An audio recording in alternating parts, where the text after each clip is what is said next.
ಅಯ್ಯೋ ನನಗೆ ಈ ತರ ಒಂದು ಆಪರ್ಚುನಿಟಿ ಸಿಗ್ಬಾರ್ದಾ, ನಟನಿಗೆ ಅದಕ್ಕಿಂತ ದೊಡ್ಡ ವಿಷಯ ಬೇರೆ ಇರ್ಲಿಕ್ಕಿಲ್ಲ. ರೆಡಿ? ಆಡಿಯನ್ಸ್ ಎಲ್ಲ ಹಂಗೆ ಇರ್ಬೇಕು, ಯಾರು ಕೂಡ ಮೊಬೈಲ್ ಬಿಸಾಡಿ ಓಡಬಾರ್ದು. ಜಿಂಗಿ ಚಕ ದಿದ್ದಿರಿ ದಿದ್ದಿರಿ ತೈ.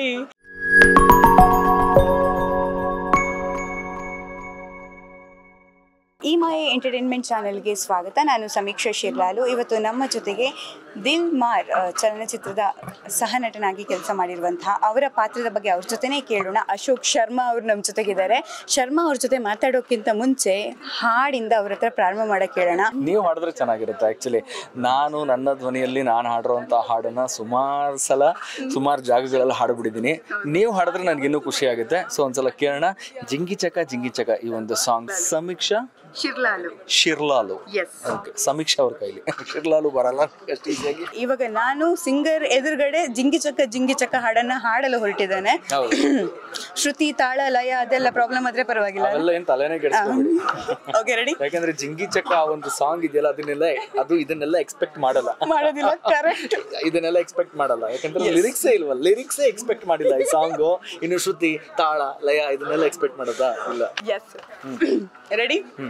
ಆಡಿಯನ್ಸ್ ಎಲ್ಲ ಹಂಗೆ ಇರ್ಬೇಕು, ಯಾರು ಕೂಡ ಮೊಬೈಲ್ ಬಿಸಾಡಿ ಓಡಬಾರ್ದು.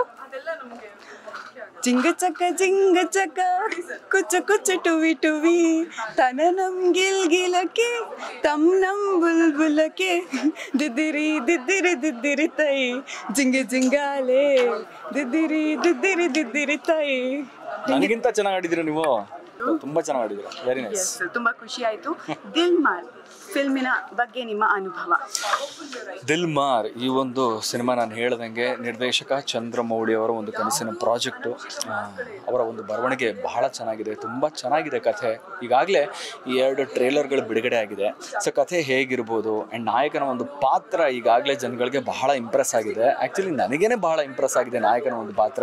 ಅಯ್ಯೋ ನನಗೆ ಈ ಥರ ಒಂದು ಆಪರ್ಚುನಿಟಿ ಸಿಗಬಾರ್ದಾ, ಈ ಥರ ಒಂದು ಪಾತ್ರ ಮಾಡೋಕ್ಕೆ ನನಗೆ ಆಪರ್ಚುನಿಟಿ ಸಿಗಬಾರ್ದು ಅಂತ ನನಗೆ ಅನಿಸಿತ್ತು ನಾಯಕನ ಒಂದು ಪಾತ್ರ ನೋಡಿದಾಗ. ಬಟ್ ರಾಮ್ ಅವರು ಅದ್ಭುತವಾಗಿ ಆ್ಯಕ್ಟ್ ಮಾಡಿದ್ದಾರೆ. ಆ್ಯಂಡ್ ಅವ್ರಿಗೆ ಮಾಡಿಸಿದಂಥ ಒಂದು ಕಥೆ ಆ್ಯಂಡ್ ಒಂದು ಪಾತ್ರ ಅಂತಲೇ ನಾನು ಹೇಳೋಕ್ಕೆ ಇಷ್ಟಪಡ್ತೀನಿ. ಸೊ ಖಂಡಿತವಾಗ್ಲೂ ರಾಮ್ ಅವ್ರಿಗೆ ಒಳ್ಳೆಯದಾಗುತ್ತೆ. ಚಂದ್ರಮೌಳಿ ಅವರ ಒಂದು ಡೆಬ್ಯೂ ಡೈರೆಕ್ಷನ್ನು, ಸೊ ಅವ್ರಿಗೂ ಕೂಡ ಒಳ್ಳೆಯದಾಗುತ್ತೆ. ಯಾಕೆಂತಂದರೆ ನಮ್ಮ ಪ್ರೇಕ್ಷಕರು ಖಂಡಿತವಾಗ್ಲೂ ಒಂದು ಒಳ್ಳೆಯ ಸಿನಿಮಾ, ಒಂದು ಒಳ್ಳೆ ಕಂಟೆಂಟ್ ಇರೋ ಸಿನಿಮಾ ಅಂತಂದರೆ ಖಂಡಿತವಾಗ್ಲೂ ಕೈ ಬಿಡಲ್ಲ. ಸೊ ಎಲ್ಲ ಇವಾಗ ನಮ್ಮ ವೀಕ್ಷಕರ ಮೇಲಿದೆ. ಸೊ ಖಂಡಿತವಾಗ್ಲೂ ಅವ್ರು ಸಪೋರ್ಟ್ ಮಾಡ್ತಾರೆ ಅನ್ನೋ ಒಂದು ಭರವಸೆ ಇದೆ. ಆ್ಯಂಡ್ ಈ ಒಂದು ಪಾತ್ರ ನನಗೋಸ್ಕರನೇ ಚಂದ್ರಮೌಳಿ ಅವರು ಬರೆದಿರೋದು ಅಂತ ಹೇಳ್ತಾರೆ.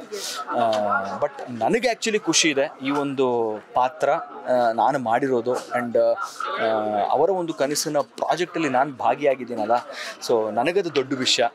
ಆ್ಯಂಡ್ ಒಬ್ಬರು ನಿರ್ದೇಶಕರು ಈ ಥರ ಸರ್ ನಿಮಗೋಸ್ಕರನೇ ಪಾತ್ರ ಬರೆದಿದ್ದೀನಿ, ನಿಮ್ಮನ್ನು ಮನಸ್ಸಲ್ಲಿ ಇಟ್ಕೊಂಡೇ ಪಾತ್ರ ಬರೆದಿದ್ದೀನಿ ಅಂದಾಗ ಒಬ್ಬ ನಟನಿಗೆ ಅದಕ್ಕಿಂತ ದೊಡ್ಡ ವಿಷಯ ಬೇರೆ ಇರಲಿಕ್ಕಿಲ್ಲ ಅಲ್ವಾ? ಸೊ ನಿಜವಾಗಿ ಬಹಳ ಖುಷಿ ಇದೆ. ಆ್ಯಂಡ್ ಇಡೀ ಟೀಮ್ಗೆ ನಾನು ಆಲ್ ದ ಬೆಸ್ಟ್ ಹೇಳೋಕ್ಕೆ ಇಷ್ಟಪಡ್ತೀನಿ. ಆ್ಯಂಡ್ ವೀಕ್ಷಕರು ಈ ಒಂದು ಸಿನಿಮಾನ ಹೇಗೆ ತಗೊತಾರೆ, ಹೇಗೆ ರಿಸೀವ್ ಮಾಡ್ತಾರೆ ಅನ್ನೋ ಒಂದು ಕಾತುರತೆಯಲ್ಲಿದ್ದೀನಿ. ಈಗ ನಿಮಗೋಸ್ಕರನೇ ಬರೆದಿರುವಂತಹ ಪಾತ್ರ, ಆ ಪಾತ್ರದಲ್ಲಿ ನಿಮ್ಮ ಫೇವ್ರೆಟ್ ಡೈಲಾಗ್ ಯಾವುದು?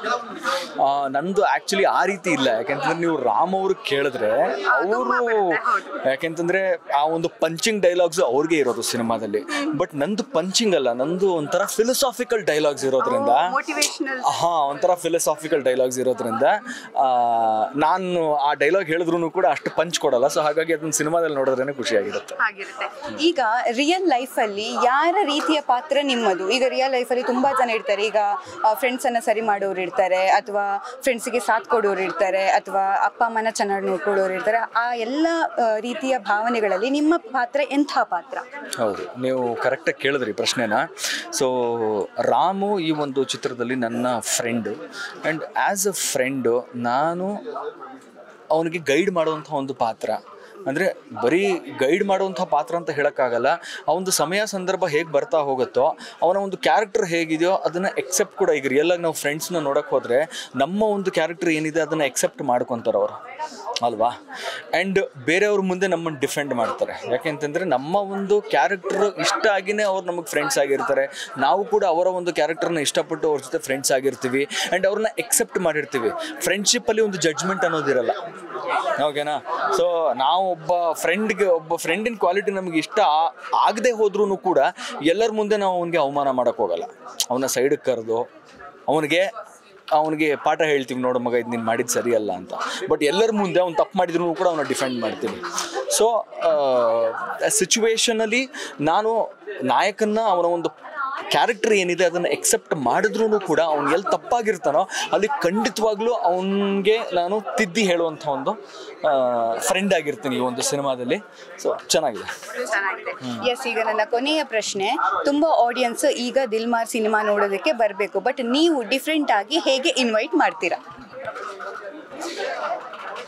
ಡಿಫ್ರೆಂಟಾಗಿ ಇನ್ವೈಟ್ ಮಾಡೋದು ಅಂತಂದರೆ, ಇನ್ವಿಟೇಷನ್ ಆಲ್ರೆಡಿ ಚಿತ್ರತಂಡ ನಿಮ್ಮೆಲ್ಲರಿಗೂ ಕೂಡ ನೀಡಿದೆ ಟ್ರೇಲರ್ ಮುಖಾಂತರ. ಆ್ಯಂಡ್ ಟ್ರೇಲರ್ನ ನೀವೆಲ್ಲರೂ ಕೂಡ ಇಷ್ಟಪಟ್ಟಿದ್ದೀರಾ. ಆ್ಯಂಡ್ ಎಲ್ಲೋ ಒಂದು ಕಡೆ ನಿಮಗೆ ಟ್ರೇಲರ್ ನೋಡಿದ ತಕ್ಷಣವೇ ಚೆನ್ನಾಗಿದೆ ಸಿನಿಮಾ, ಇದನ್ನು ನೋಡಬೇಕು, ಈ ಒಂದು ಚಿತ್ರತಂಡವನ್ನು ಪ್ರೋತ್ಸಾಹಿಸಬೇಕು, ಹೊಸೊಬ್ಬರು ಸೇರಿ ಏನೋ ಮಾಡಿದ್ದಾರೆ, ಲೆಟ್ ಸಪೋರ್ಟ್ ನಿಮ್ ಅಂತ ನಿಮಗೆ ಅನಿಸಿದ್ರೆ ಖಂಡಿತವಾಗ್ಲೂ ಬನ್ನಿ, ಸಿನಿಮಾ ನೋಡಿ. ಆ್ಯಂಡ್ ನಿಮಗೆ ಸಿನಿಮಾ ಇಷ್ಟ ಆದರೆ ಇನ್ನೂ ಒಂದು 10 ಜನಕ್ಕೆ ಹೇಳಿ. ಕನ್ನಡ ಚಿತ್ರರಂಗವನ್ನು ಬೆಳೆಸೋದು ನಿಮ್ಮ ಕೈಯಲ್ಲಿದೆ. ಹಾಗಂತ ಸುಮ್ಮನೆ ಬೆಳೆಸಿ ಅಂತ ಹೇಳ್ತಾ ಇಲ್ಲ. ನಮ್ಮ ಒಂದು ಪ್ರಾಡಕ್ಟ್ ಏನಿದೆ ಅದ್ರ ಮೇಲೆ ನಮಗೆ ನಂಬಿಕೆ ಇದೆ, ಭರವಸೆ ಇದೆ, ನಿಮಗೆ ಇಷ್ಟ ಆಗುತ್ತೆ ಅನ್ನೋ ಒಂದು ಭರವಸೆ ಇದೆ. ಸೊ ನೀವೆಲ್ಲರೂ ಕೂಡ ಸಪೋರ್ಟ್ ಮಾಡಬೇಕು ಅಂತ ನಾನು ಕೇಳ್ಕೊಂತೀನಿ.